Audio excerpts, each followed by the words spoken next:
time. And this is a day for rejoicing, for celebration.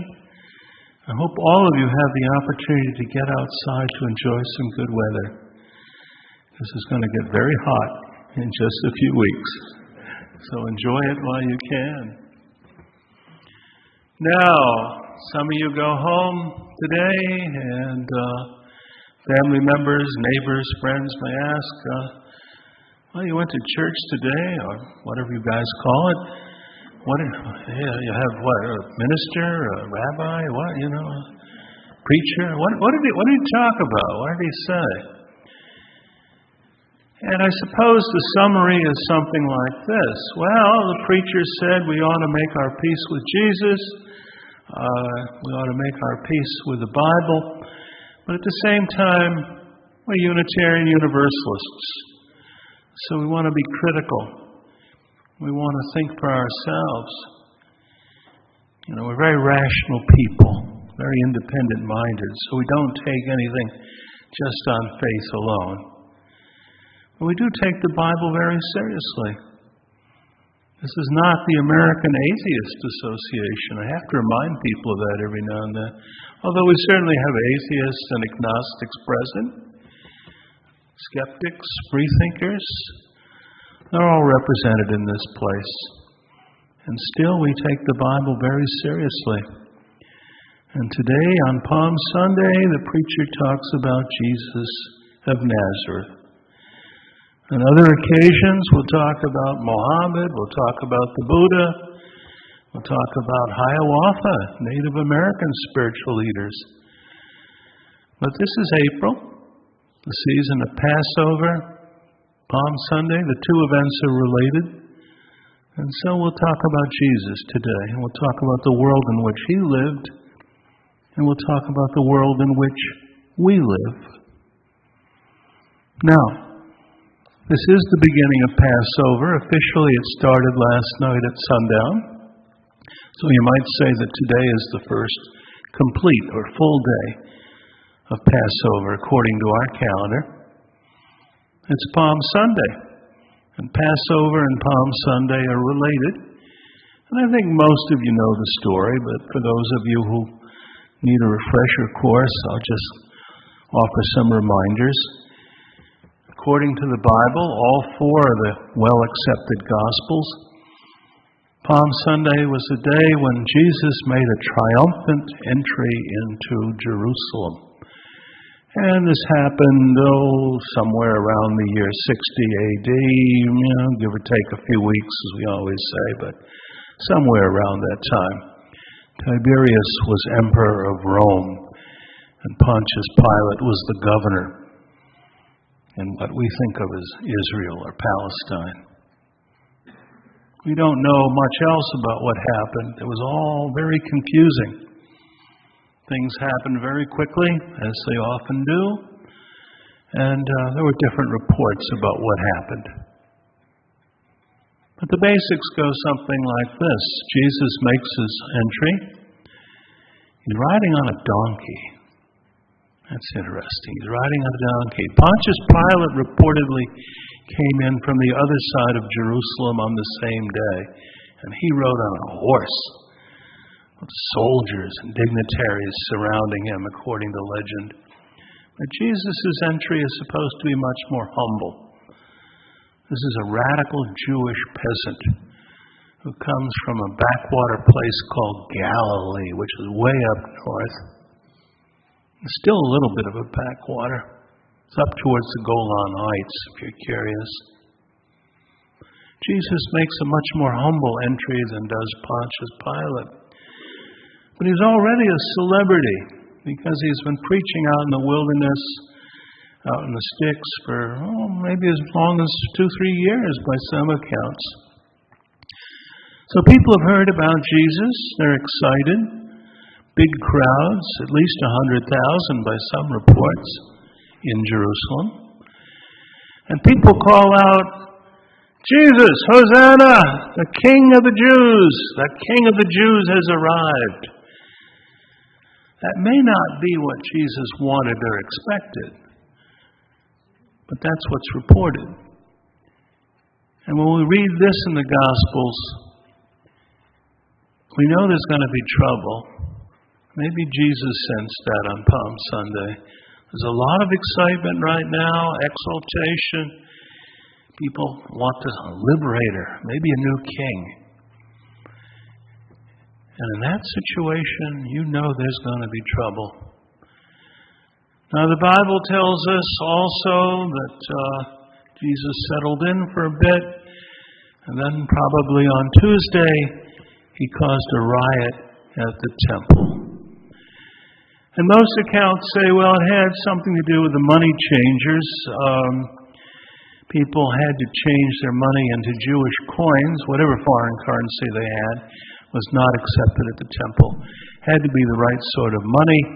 And of course, the money changers charged an exorbitant payment for the money exchange. Some people say that's what Jesus protested against, why he became so angry. He said the house of God has become a house of thieves. It's rather interesting. John Dominic Crossan, who is a very famous biblical scholar who now lives in Florida, has said that actually the protest was against animal sacrifice.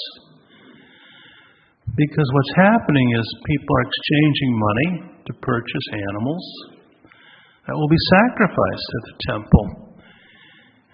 And Crossan says, Jesus protested against that. He said, this isn't the way to find salvation or redemption. You really got to rethink what you're doing in the midst of Passover. So that too is one version of the story. But you know that in the midst of this riot, it's obvious there is trouble, and somebody's going to have to pay for it. A couple of days later, Jesus, this is after the Last Supper, is very quickly arrested and very quickly put on trial, convicted, sentenced to death, and then he's executed on Good Friday.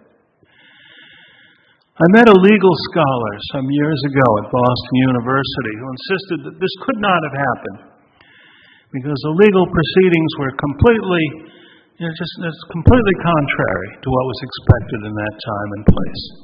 That's not the way they did trials in those days, said the legal scholar, and I question whether any of this happened.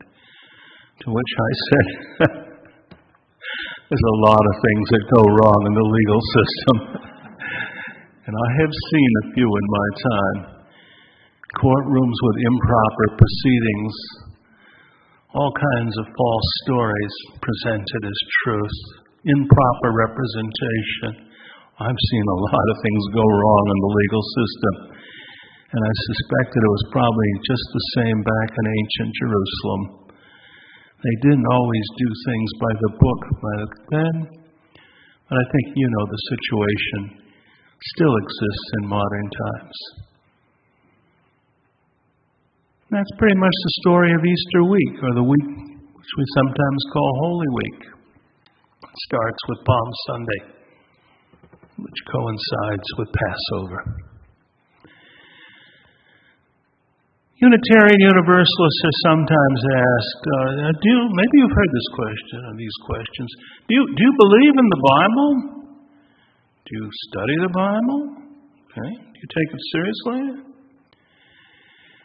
And you can answer in your different ways, but there are Unitarian Universalists who are very Christian, and probably many more who take the Bible very seriously and who study it at great length. Some of the people who I've met who are the most knowledgeable about the Bible are actually atheists who often take it very seriously, although perhaps for different reasons than your average Christian.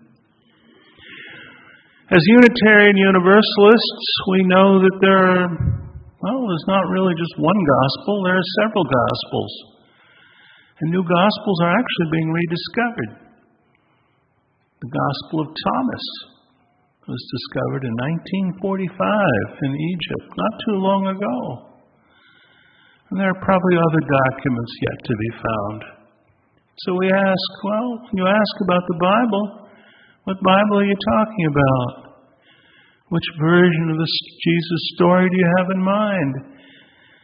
There are many stories about Jesus, but they usually cluster in 2 or 3 areas.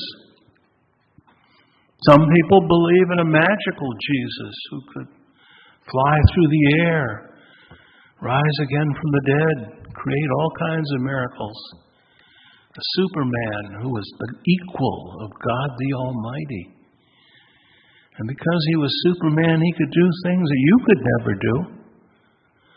You're going to have a hard time following that act. But this is the magical Jesus that many of our neighbors worship, and especially on Easter Sunday, next week. There are other ways of looking at Jesus. We could consider the historic Jesus. That's what John Dominic Crossan does. He's a member of the Jesus Seminar. It was kind of a radical group back in the 1990s that studied every word, every report about Jesus, to try to reach a consensus about what may have actually happened, what might be true, historically true. Crossan says, Jesus, for me, a radical philosopher, a radical Jewish philosopher, a healer, a teacher. What else do you want? That's the Jesus that we can understand, revere, follow. An inspiration. And surely, that should be enough. If you want Superman, maybe you're looking in the wrong place. Try to understand and accept this radical peasant for what he really was. And that may be more than enough, especially in these troubled times. Several years ago, USAID sent me to Ethiopia.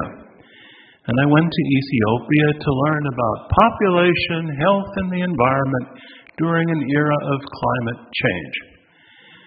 And I learned about all kinds of things. I learned about how to heal the sick under difficult conditions. It happens in clinics that are very rudimentary. I learned about teaching in schools that are really just one-room shacks, community meals, often served under very difficult conditions. So I learned about population health and the environment, and I'm very grateful for what USAID does when it has the opportunity. I was very interested in religion, Christianity especially in Ethiopia. Most people in Ethiopia are Christians. And there was some excitement at the time about the Gospel of Thomas. So I entered into the discussions with some religious leaders. They wanted to know, had I ever read the Gospel of Thomas? How come it's not in your American Bible? I said, well, I don't know. I've never read it. I don't know why we don't include it in our Bibles in the United States. I got hold of the document. I was actually given a copy. It was about 6 pages long. It's very brief. I encourage you to read it. You can find it online, the Gospel of Thomas, very easily. There's very little biographical information about Jesus. It's mostly a series of sayings, wise commentary. And at some moments he sounds like a street corner preacher, shouting at the crowds, "You better listen. You better pay attention. Now, look at this. Look at that." And maybe this is the way Jesus was.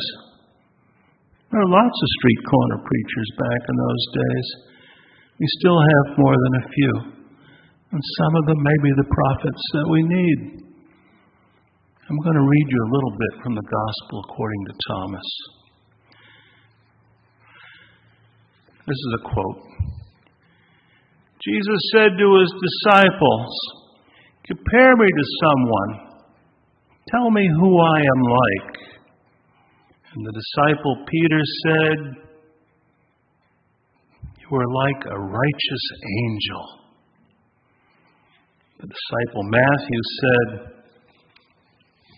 "You are like a wise philosopher." I have to reach for my papers here.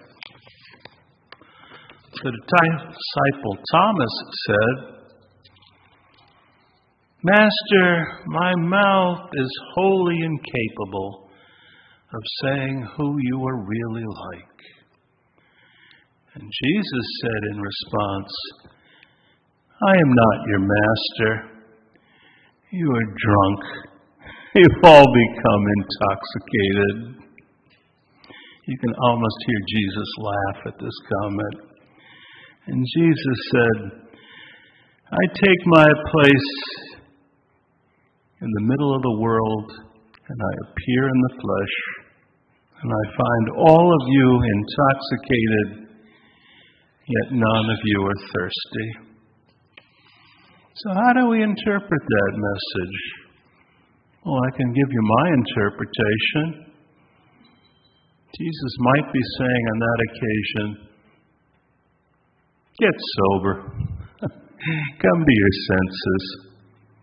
Get beyond your illusions. I'm not here to be worshipped, Jesus might say. I'm here to reveal the truth. I'm a teacher. That's enough. Is this Jesus who says, "Fall down and worship me because I am the Lord, the only true Son of God"? That's not the gospel of Thomas. I don't think that's the gospel that you would believe in, or the sayings that you would believe in. This is an ordinary person, but he's doing some extraordinary things. In the Gospel of Thomas, the disciples ask, "When will the kingdom of heaven arrive? What will heaven be like? How will it happen?" Jesus said in response, according to the Gospel of Thomas, "The kingdom of heaven will not come by waiting for it. And it will not be a matter of saying, 'Oh, it's over there, or it's up there, or in some other place.' Rather, the kingdom of God is already spread upon the earth, and people do not see it." So how do I interpret that?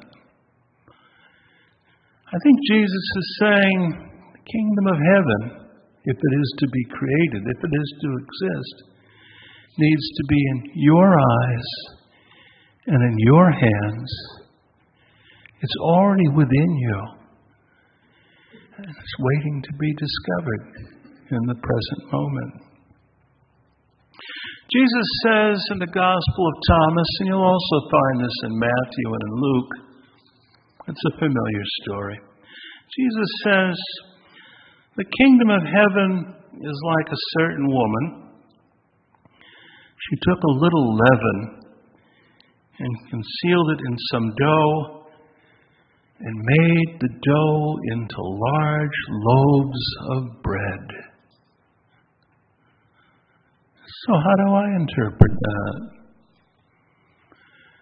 Well, Jesus might be saying that the kingdom of heaven starts with very small actions. It starts with things that for some of you may be almost invisible. Or perhaps you see them, making bread. That's not really that important, is it? And yet, when things are done with the right ingredients, in the right way, the bread rises. Something miraculous seems to happen. And perhaps Jesus has said, this is what it takes to get into the right relationship with this kingdom of heaven. Start with small actions. They may be as simple as something that you do in the kitchen. Use the right ingredients. Proceed in the right way. And you may accomplish something miraculous. You may find that you have powers that you didn't know that you had. Well, that's my reading for the Gospel of Thomas. But you may have a different interpretation. Many of our neighbors do. I have a picture from Ethiopia. It's a copy, of course, not the original. But this is what the Ethiopians think Jesus might have looked like. I'll show it to you. And there he is. So what do you think of that? That's a very old picture. That's not the way Jesus was presented when I went to Sunday school.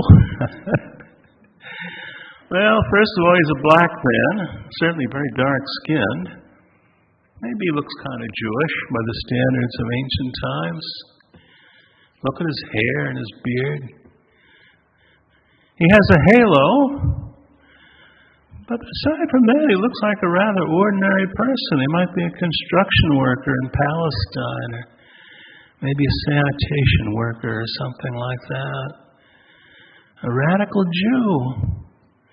Nothing very special about this guy. But then again, maybe there is. I'll put this aside. You can look at it at your leisure. Do Unitarian Universalists read the Bible? Do we take it seriously?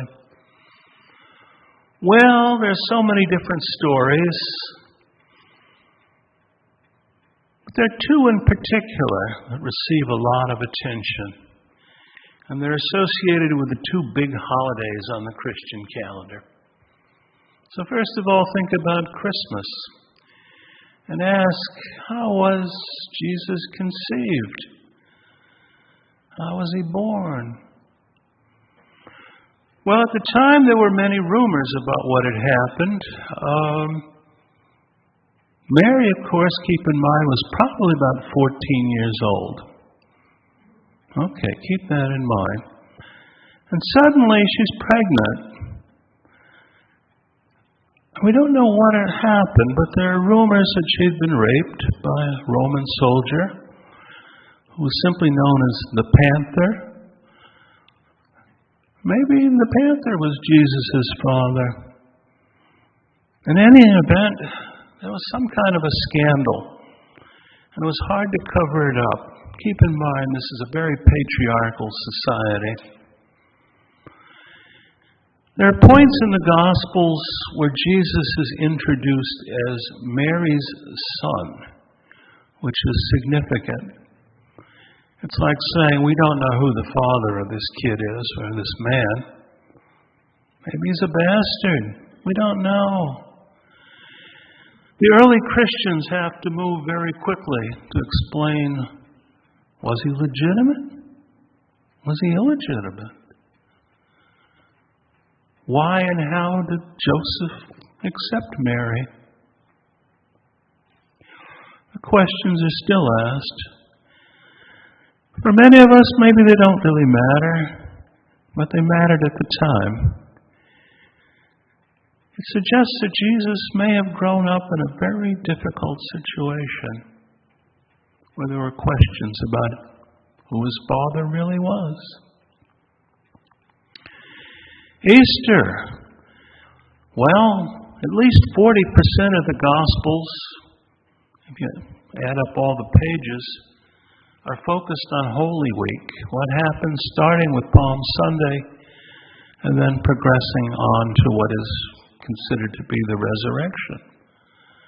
What happened? It all happened so fast, and it was so confusing, and there's so many different stories. Palm Sunday,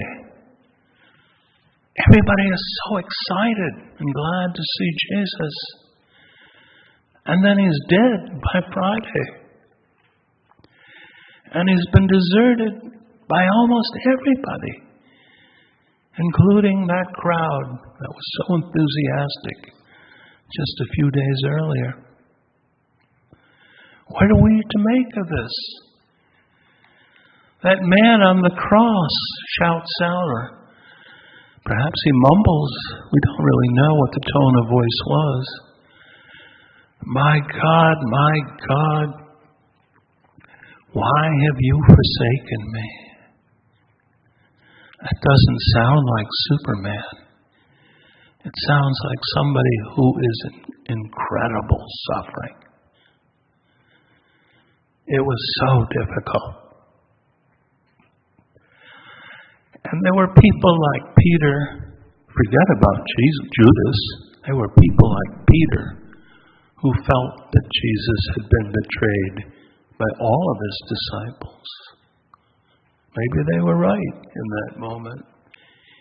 It was a very lonely, difficult death on Good Friday, with only a handful of supporters present. Interestingly enough, most of them women. You have to think about that.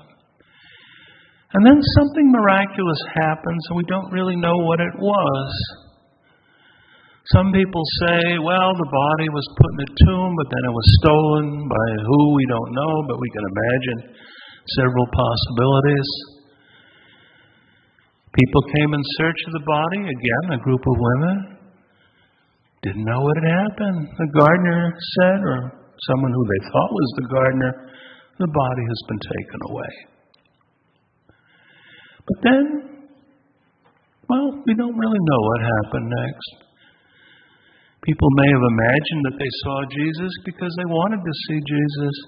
Perhaps they did. The real resurrection, though, was not the resurrection of Jesus. The real resurrection was the resurrection of the church. And this is the comment that Josiah Royce, the great philosopher, made when he talked about the beloved community. The community survives.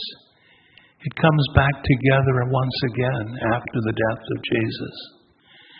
And the message continues. Initially, said Royce, it was probably only 20 or 30 people. But others were attracted for different reasons to this new movement. It wasn't yet a new religion, but it was a way of remembering Jesus and of trying to celebrate his message. That's what the resurrection really is about. The resurrection and the subsequent growth of Christianity. Well, a few years ago, I decided to go to Jerusalem to check out things for myself and see what I could learn. I'm interested in the modern situation, but of course, I also wanted to know more about Jesus and his story. I wanted to know more about Judaism. At one point, I went to a place called Yad Vashem. How many of you have heard about Yad Vashem? Okay. Yad Vashem is the big memorial to the victims of the Holocaust. So this was established by the Israeli government some years ago. And I went there, and it's a very emotional experience, a very spiritual experience, very powerful stuff. I asked our guide, how could people survive this and keep their sanity? I've often wondered that. You go into a concentration camp, death is everywhere. How do you survive that mentally? Not just physically, but mentally. And our guide, Marty, said, well, many people didn't. And there are some still alive, and they're in institutions being cared for. We try to take care of all the survivors. Would you like to meet some? And I said, no, I don't think I could do that. I don't think I could go into the mental hospitals to face those people. But I try to remember, and I try to share the memories with you. There's a children's memorial at Yad Vashem. You actually have to sort of go down and underground into a very dark place. There are 5 candles and hundreds of mirrors. So that light is reflected here, there, all over. In fact, in some ways it's very similar to this area. It's kind of a dome, but it's dark. And with what seems to be an infinite number of small lights According to some reports, there were 1.5 million people under the age of 18 who died because of the Holocaust. And their names, the ones that have been recorded, are read over and over again on a continuous loop. Yad Vashem essentially means place of remembrance. We remember these children. And there are a few toys and other personal items on display, but it's the memory of those lights underneath that dome that stays with me. One other thing happened at Yad Vashem that I want to mention. Outside there is something called the Avenue of the Righteous. How many of you heard about the Avenue of the Righteous? How many of you saw the movie Schindler's List? Okay. If you saw that movie, you saw the Avenue of the Righteous at the end. Oskar Schindler is remembered on the Avenue of the Righteous, which is sort of a long alley-like area with trees. The Avenue of the Righteous recognizes the Gentiles, the non-Jews, who made sacrifices during the Holocaust to rescue Jewish people. To rescue Jewish people during the Holocaust at great risk. The names are arranged by nation. So you have Ireland, Germany, Cuba, other nations represented. And then you get to the United States. So how many people from the United States do you think are recognized? Maybe 100? 500? 1,000? 5. And 3 of them were Unitarians.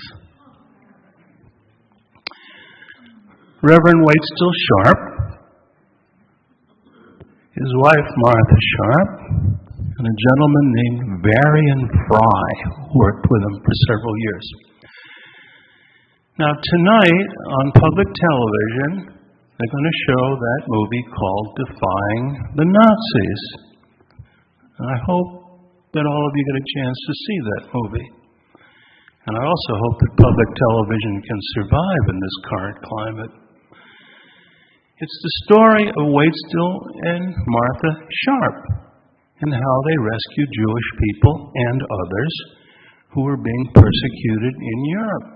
And of course, they went to Europe to be helpful when the United States was still neutral.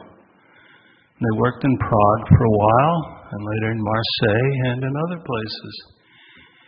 It is the best story, certainly the best movie ever, about social justice work for Unitarians. How we did it, what we did. There's a trailer by Ken Burns, who helped to produce the movie. You all know Ken Burns. And he said, this movie, this story is incredible. At the very end, he says on the trailer, they don't teach you this sort of thing in divinity school. They really don't. How to avoid guards, how to sneak across borders, how to write things in code, how to bribe people when necessary. They didn't have that when I went to ministry school. It wasn't part of the curriculum. But that's the kind of world they worked in. And that's how what was then the Unitarian Service Committee, that's how it got started. So I recommend that you watch that movie called Defying the Nazis. It's a bit of an eye-opener. And of course, it's very significant that it's being shown now. The season of Passover, the season of Palm Sunday, at a time when some difficulties are happening in American culture and in American politics. We hope that all goes well for public television. A year ago, there was a lot of excitement among the Unitarian Universalists. We went to our national convention, the General Assembly. And we made all kinds of speeches and passed all kinds of resolutions. We said, we're in favor of peace and justice, and we want to put an end to climate change. We want to support diversity, equity, and inclusion. We came up with a new set of values. And you may find them posted. Do you have them on your bulletin board here? Or maybe they'll get posted eventually. It's a wonderful declaration of all the things that we wanted in the world 1 year ago, less than a year ago. It was sort of like our Palm Sunday celebration, Things are looking up. This is what we're going to do. But now we're well beyond Palm Sunday. Things are getting difficult now in American culture, economics, politics. We don't know what's going to happen next. And some of the people who were with us not too long ago, we don't know where they went. Difficult times, and yet miracles still happen. We remember the people who resisted the Nazis. We remember great prophets. We remember Jesus. We remember Passover. And these are some of the things that we celebrate for this year's Palm Sunday. Blessed be.